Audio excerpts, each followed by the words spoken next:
Grabamos. Bueno, en nuestra anterior clase, o bueno, la última grabación que hemos podido realizar sobre la materia, nosotros analizábamos la causa de los contratos.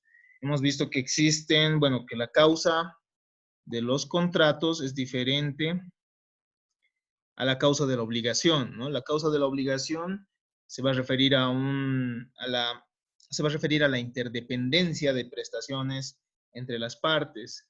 Es un elemento técnico que va a regular la misma. Va a regular el equilibrio de las prestaciones. La causa de la prestación de una de las partes en un contrato bilateral va a estar en que la otra parte hubiese asumido una obligación y viceversa, ¿no?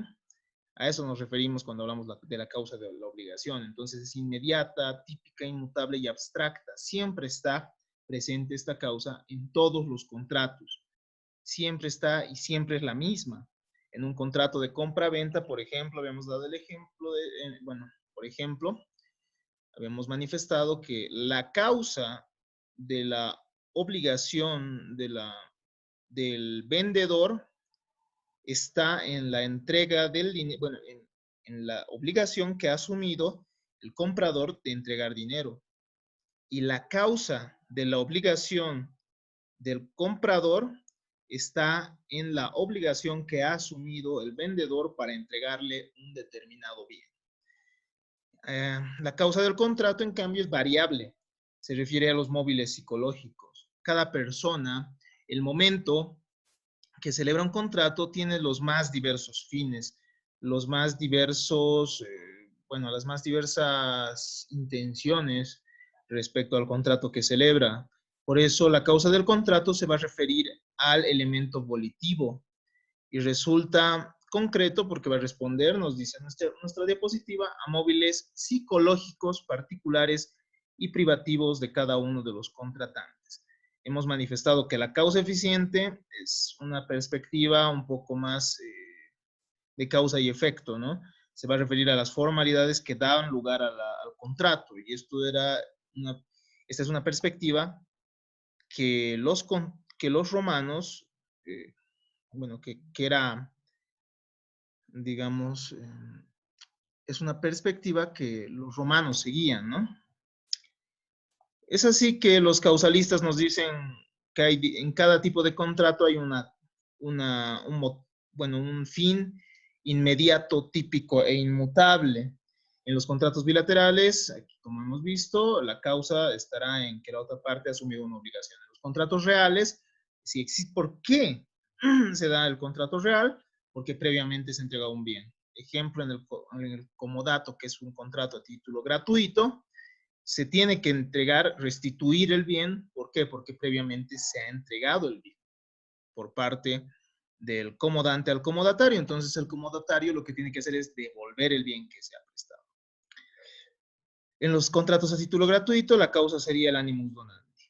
Los anticausalistas, hemos revisado la anterior clase, nos van a decir que la causa es falsa porque fácilmente se puede acudir al objeto, en estos casos, al objeto del contrato y también a la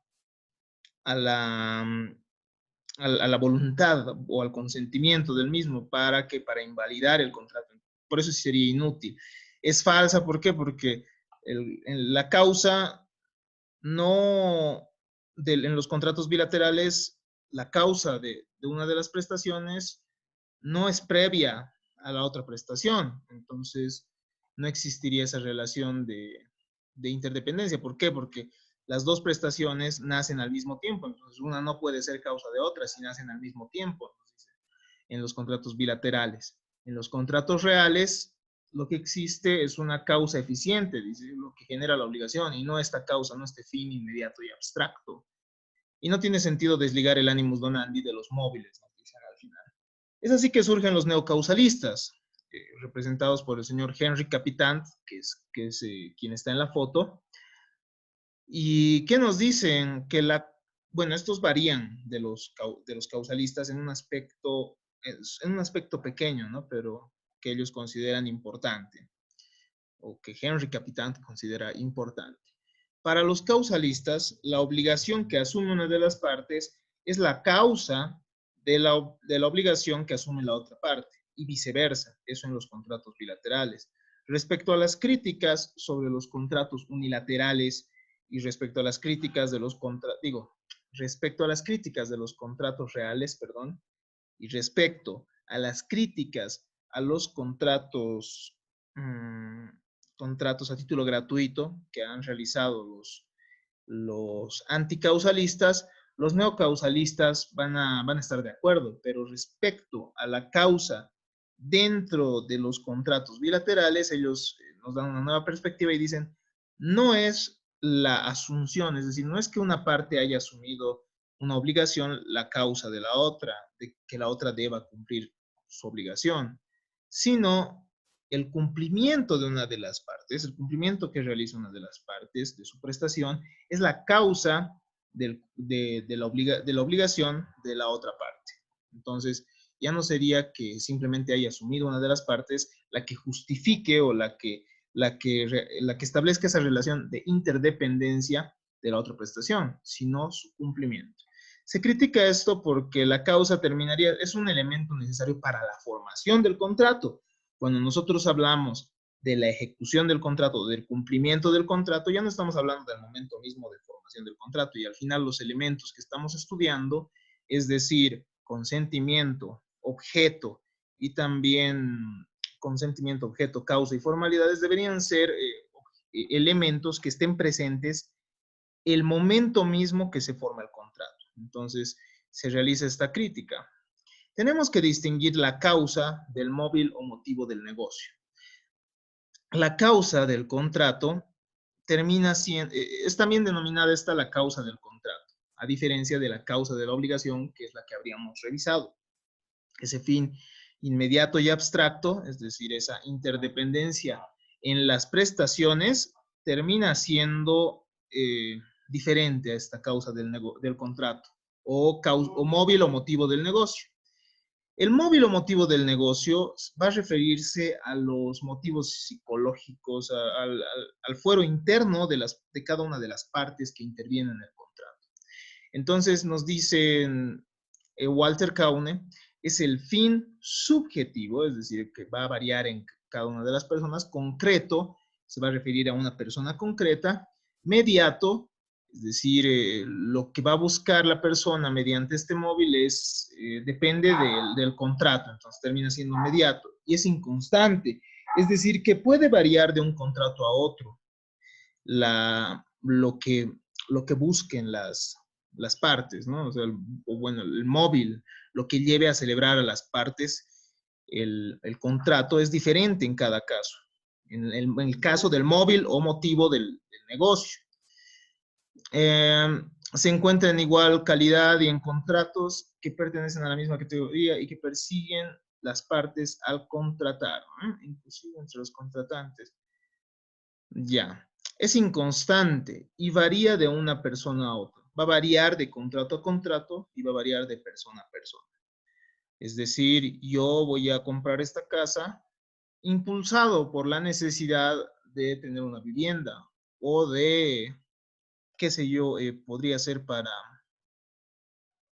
impulsar mi negocio.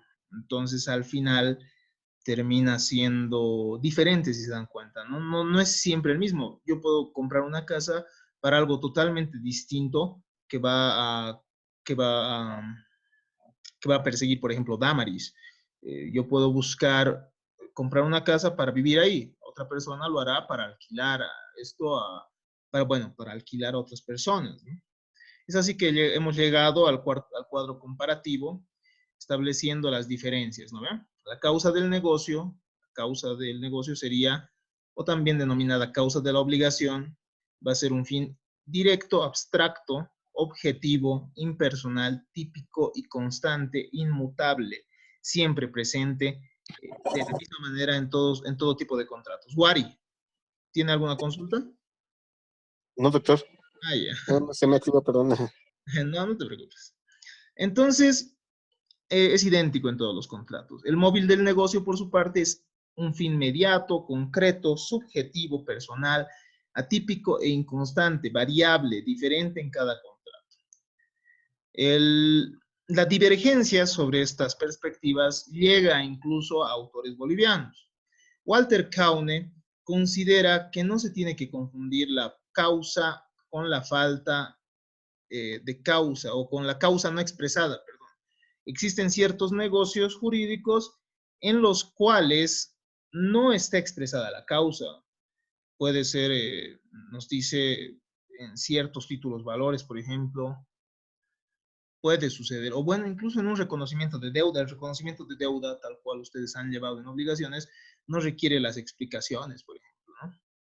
O no requiere, o bueno, creo que no, el reconocimiento de deuda sí, es unilateral, pero al final no se sabe cuál sería la relación de interdependencia, o bueno, más claro en los títulos valores, ¿no?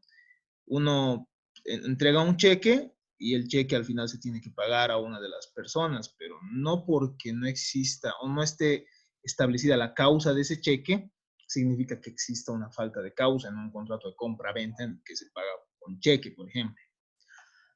Carlos Morales Guillén nos dice que causa y motivo resultan siendo lo mismo, porque al final las teorías de la causa nos van a llevar, de los neocausalistas, otras teorías neocausalistas nos llevan a la conclusión que la causa del contrato termina siendo similar al motivo del contrato, entonces terminan siendo lo mismo, y esto se evidencia en una lectura que se les ha otorgado y está en la plataforma.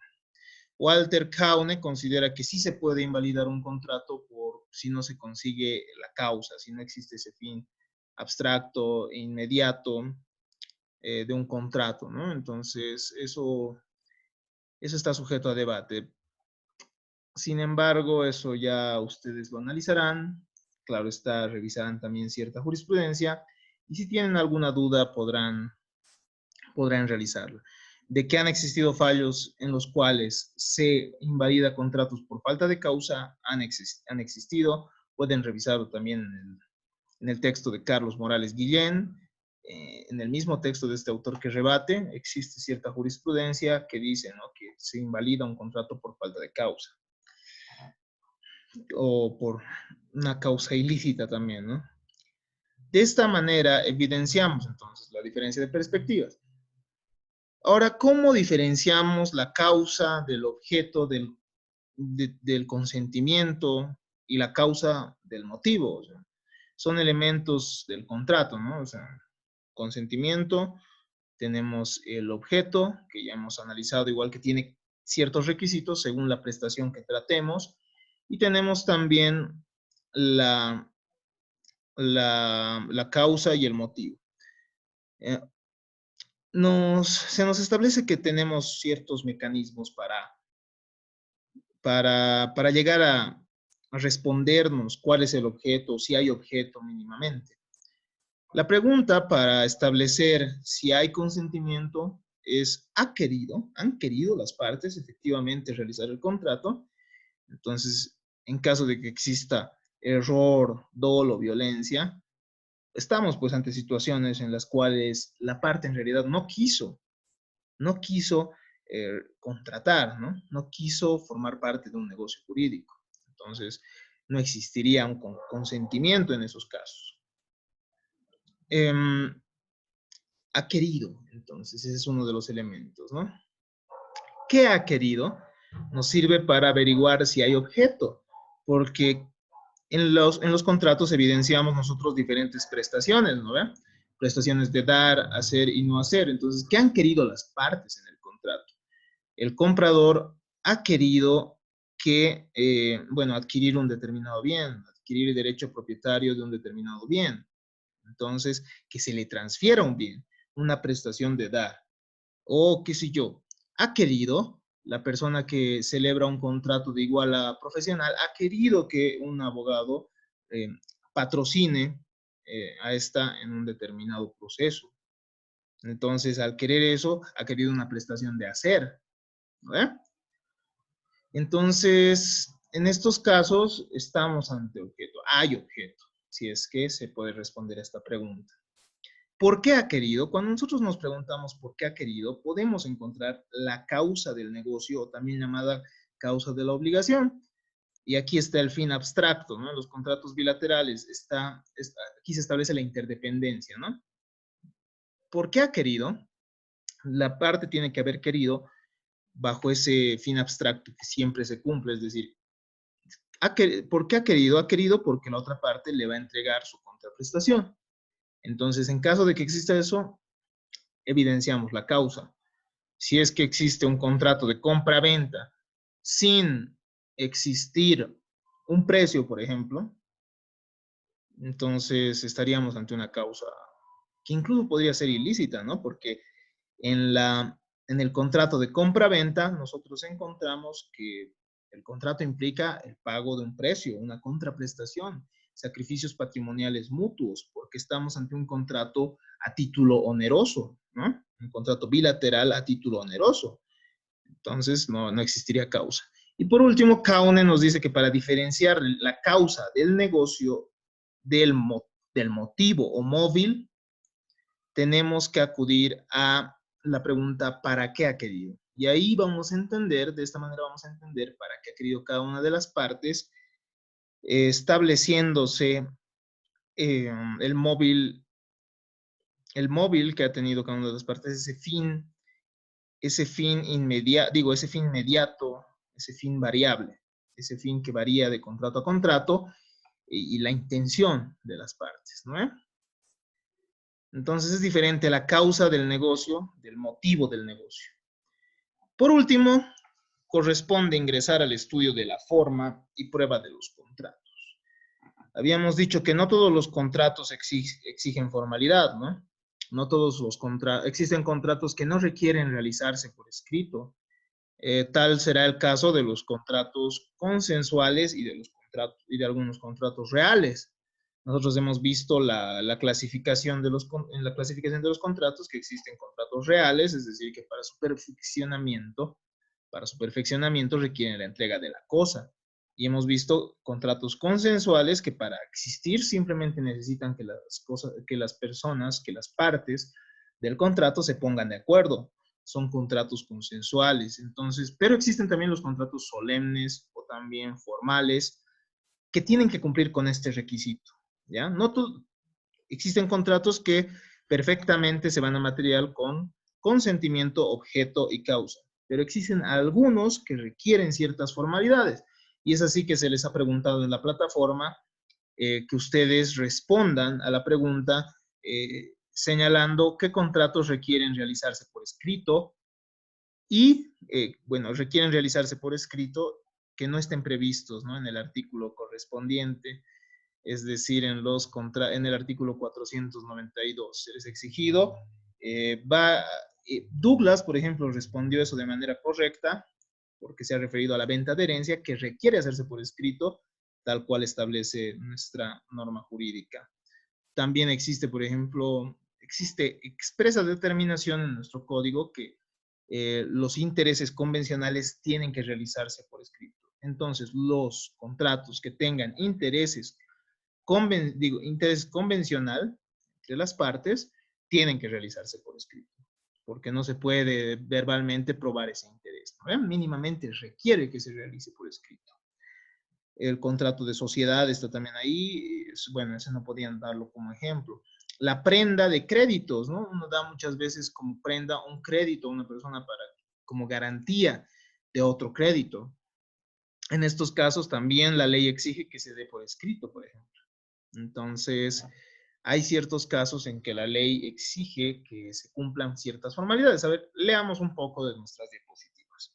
La mayoría de los actos jurídicos eran solemnes en Roma, ya que debían realizarse ante una autoridad con testigos y cumpliendo fórmulas sacramentales. Esto se puede dar, se evidenciaba en figuras como la injure cessio o como también la mancipatio.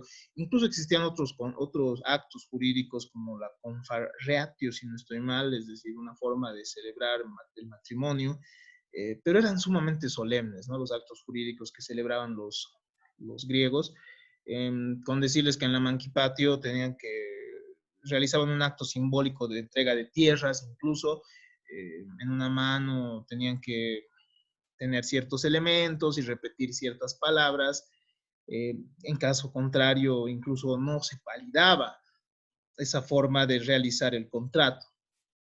De a poco, la misma economía va volviendo, o sea, la complejidad de la sociedad misma, la complejidad de la sociedad romana, va haciendo que ya no se necesite tanta formalidad para celebrar negocios jurídicos. Entonces, los contratos se vuelven consensuales, ¿no? Es decir, muchas veces ya no se necesita, ya no se necesita que se celebre en autoridad, ante una autoridad pública y con determinados pasos a seguir. Entonces nos dice que Planiol, que renace en el Código Civil napoleónico, renacen las formalidades. Julien Bonecas dice, en realidad no hay renacimiento, siempre han existido las formalidades, solo que durante un tiempo ya no eran tan necesarias, se han atenuado, se ha restado importancia. Eso sería entonces respecto a los antecedentes.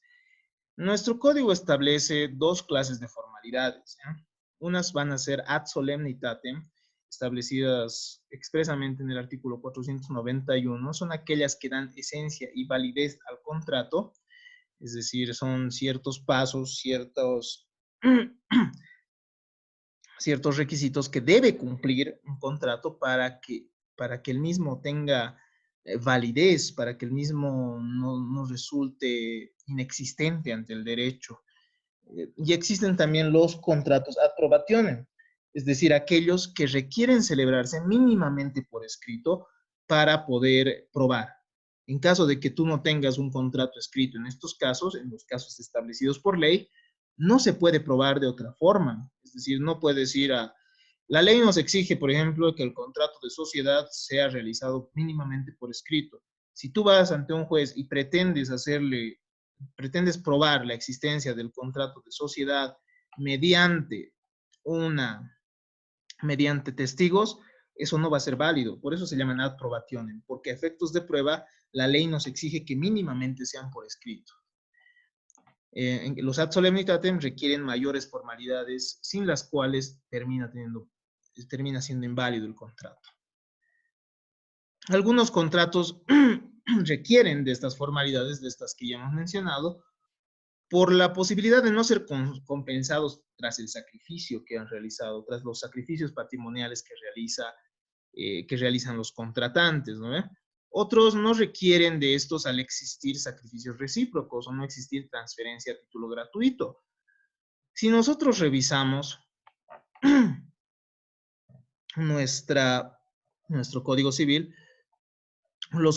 dentro de los contratos ad solemnitatem nosotros encontramos la donación, la hipoteca, la antícresis y la subrogación también, si no estoy mal en este instante. A ver, podemos revisar nuestro código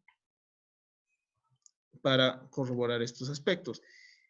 Y es que al final, en este tipo de contratos, existe pues un sacrificio patrimonial de una de las partes. Y puede suceder que no se satisfaga, que no se restituya estos montos de dinero en el caso de la hipoteca y la antícresis, por lo cual la ley exige que mínimamente esto se realice mediante escritura pública, porque de esta manera también se va a poder realizar, bueno, esto ya desde la perspectiva práctica, de esta forma también se va a poder realizar el registro y va a poder ser oponible el contrato. Entonces se va a poder exigir de mejor manera la devolución o la restitución o bueno, el pago de la deuda que se está garantizando con la antícresis o también con la hipoteca, ¿no? Los contratos que deben hacerse mediante documento público son el de donación, la hipoteca voluntaria, el de donación excepto la donación manual, ¿no? Respecto a bienes muebles, por ejemplo. La antícresis, también la subrogación consentida por el deudor.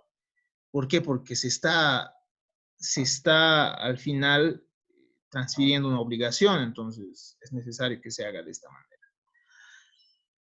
Tenemos otros contratos que son ad probationem y que tienen que realizarse mínimamente por escrito para probar la existencia de la obligación. Estos son los ad probationem previstos en el artículo 492, dentro de los cuales encontramos el de sociedad. mínimamente debe realizarse por escrito el contrato de sociedad, ya que al final en un contrato de sociedad se van estableciendo qué réditos tiene cada uno de los socios. Y pudiera que al final, si es que no lo haces por escrito, bueno, tú como socio resultes perjudicado y que no se reconozcan tus ganancias, ¿no? Tenemos el contrato de transacción, que es un contrato bilateral, usualmente sinalagmático perfecto, por el cual las partes realizan mutuas concesiones para dar fin a un litigio, es decir, para terminar un litigio existente o evitar que se inicie uno nuevo. Entonces, el contrato de transacción, o sea, tú no puedes acudir ante el juez y decirle, señor juez, ya hemos arreglado y se tiene que terminar este conflicto. Tiene que realizarse mínimamente por escrito, ¿no? Para demostrarlo. Tenemos también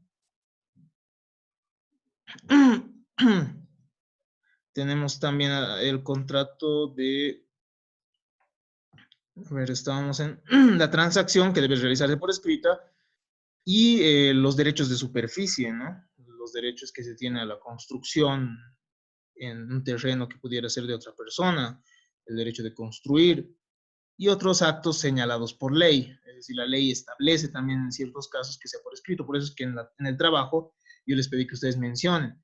Alguna persona me mencionó comodato. En ninguna parte de nuestro código se establece que el comodato sea un contrato ad probationem, es decir, que deba realizarse mínimamente por escrito. Entonces, no era válida esa respuesta. Alguna persona me dijo arrendamiento. El contrato de arrendamiento es consensual, se forma simplemente con el consentimiento de las partes. El contrato de comodato es un contrato real, se forma al entregar o sea, con la entrega de la cosa. Entonces no eran ejemplos pertinentes. Algunos me mencionaron también el contrato preliminar. El contrato preliminar es válido. ¿Por qué? O sea, es válida esa respuesta, pero en ciertos casos. El contrato preliminar tiene que realizarse con las mismas formalidades que se va a realizar el contrato futuro. El contrato preliminar establece ciertos aspectos previos para la celebración del contrato principal o del contrato futuro. Y este contrato, por ejemplo, si vas a hacer un contrato preliminar de préstamo con garantía hipotecaria, tiene que realizarse por escrito, ¿no? Ad solemnitatem. O si vas a hacer un contrato preliminar de sociedad, vamos a formar una sociedad civil. Entonces, para que sea válido ese contrato preliminar, tenemos que hacerlo por escrito, porque el futuro contrato también tiene que ser por escrito. Sucede también que muchas veces las partes pueden ponerse de acuerdo respecto a las formalidades del contrato. Si las partes han acordado que el contrato deba realizarse, por ejemplo, por escrito, en este caso sí estamos ante un contrato que requiere de formalidades. Si entre las partes han acordado que el contrato deba celebrarse por escrito, entonces esa es una formalidad que debe cumplirse, ¿ya? Y eso va a estar también establecido, yo creo, en algunos casos, en un contrato preliminar, ¿no? Entonces, algunos contratos requieren de estas formalidades porque existe la posibilidad de que no se dé la compensación. Otros no requieren, ya que no existen sacrificios, reiteramos, recíprocos, entonces, o una transferencia a título gratuito. Es por eso que, por ejemplo, el contrato de compra-venta no requiere ser por escrito. O sea, no requiere ser escrito. A efectos registrales sí, pero establecido en la ley como tal que tenga que ser escrito, el contrato de compra-venta, eso no está establecido, ¿no? Y es que al final se puede probar cierto contrato de compra-venta mediante otros elementos probatorios. Las formalidades, Doctor, dígame. bueno, el registro de un nacimiento vendría a ser un contrato de aprobación, ¿eh? Sabes que no ve, porque ¿qué diferencia un contrato de una convención? ¿O qué diferencia un contrato de un acto jurídico? Todos los contratos, nosotros hemos dicho ya, ¿no? Que todos los contratos necesariamente tienen que ser patrimoniales, Rosa. Un nacimiento, el registro de un nacimiento no es un contrato, porque no tiene carácter patrimonial. Ya, sí, ya, doctor, ya ubico.